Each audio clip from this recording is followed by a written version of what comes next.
Il y a un point que je voyais dans mon livre témoignage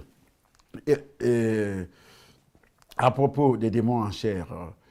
Ici, je dis ceci, c'est ainsi que les imprimeries qui produisent des billets de banque, sachez que tous les billets de banque imprimés dans le monde passent d'abord dans le temple de Satan pour recevoir donc le magnétisme nécessaire avant leur mise en circulation.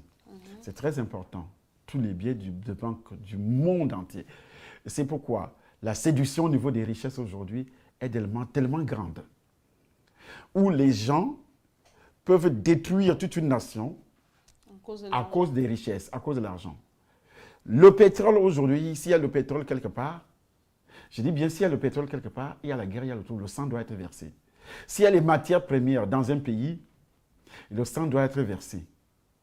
C'est une puissance démoniaque. Ce sont les démons en chair qui organisent ces guerres-là. Donc c'est le pouvoir de Mammon. C'est le pouvoir de Mammon. Ce sont les démons en chair qui organisent ces guerres. Première version, pour gérer cet argent. Deuxième version, pour boire le sang, pour avoir les âmes, pour expédier les âmes le plus tôt possible en enfer, pour que personne ne puisse avoir le temps de se repentir. Parce que l'objectif de Satan, c'est de détruire une destruction en masse. Là, tu n'auras pas le temps de se repentir pour recevoir Jésus-Christ.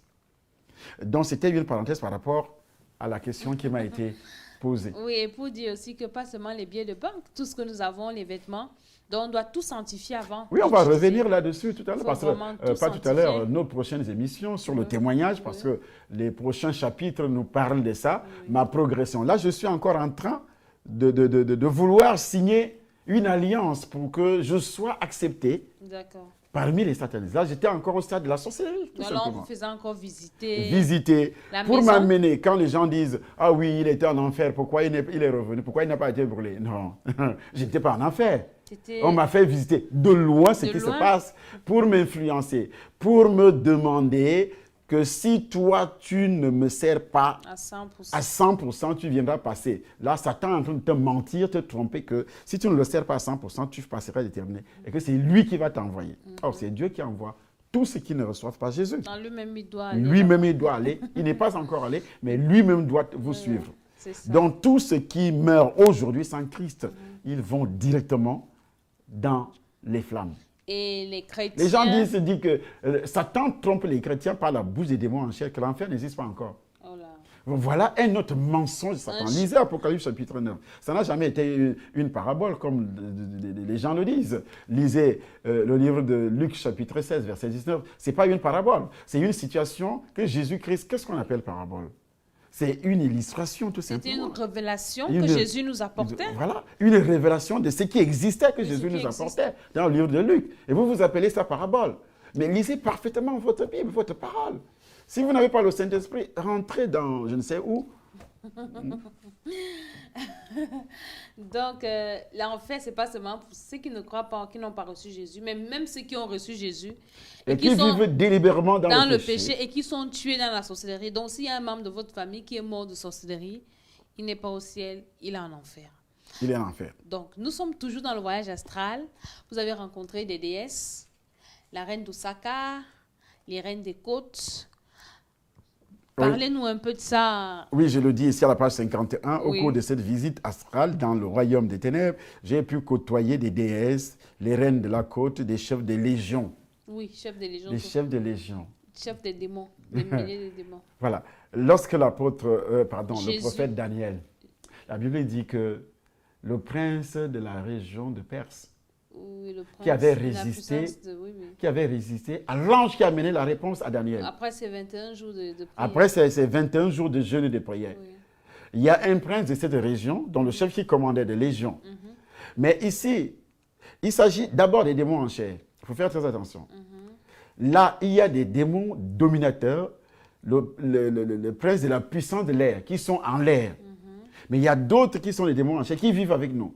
Mais ici, ce sont des démons qui sont en l'air, que le diable utilise, qui peuvent entrer dans le corps de quelqu'un, mais qui ne peuvent pas aussi entrer dans le corps de quelqu'un parce qu'ils ont des missions très spécifiques, très différentes.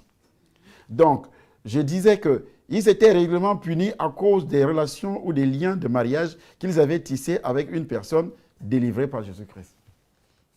Avant d'arriver là, parlez-nous d'abord des déesses là, comment est-ce qu'elles fonctionnent? Les déesses Leur fonctionnent. mission. Leur mission, c'est d'abord le sexe. Oui. Parce que l'ennemi utilise beaucoup plus le sexe.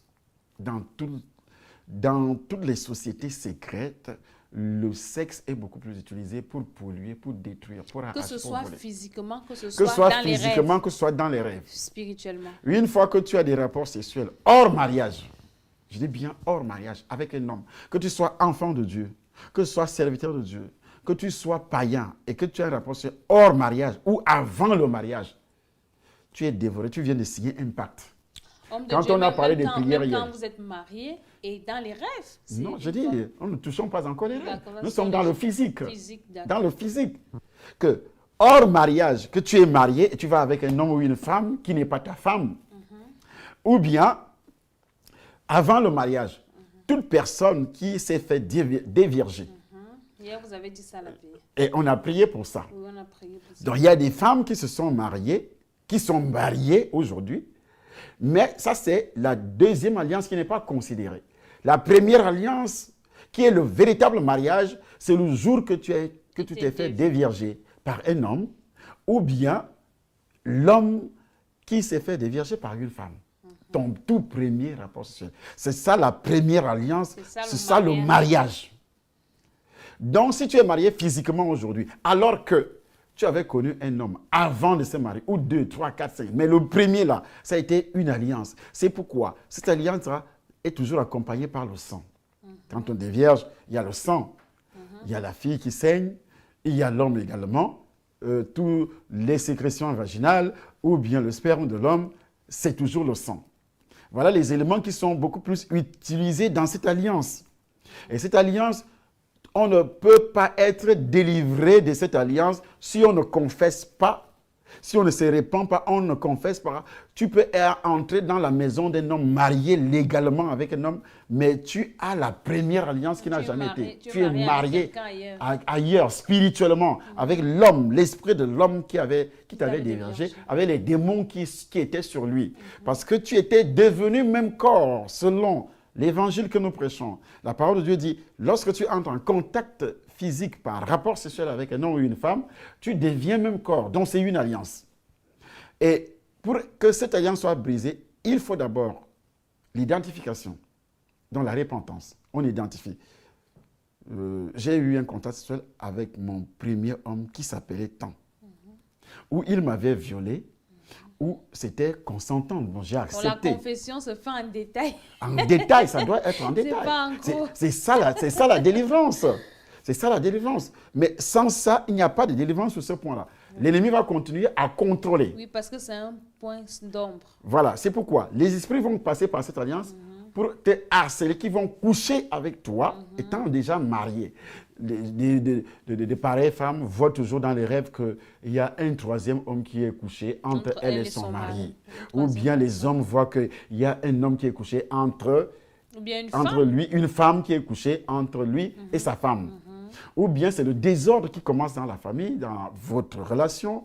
Les mésententes, des engueulades, des bavardages, des incompréhensions, le rejet, la méchanceté, le rejet des rapports sexuels entre l'homme et la femme, et également la haine. La haine va s'installer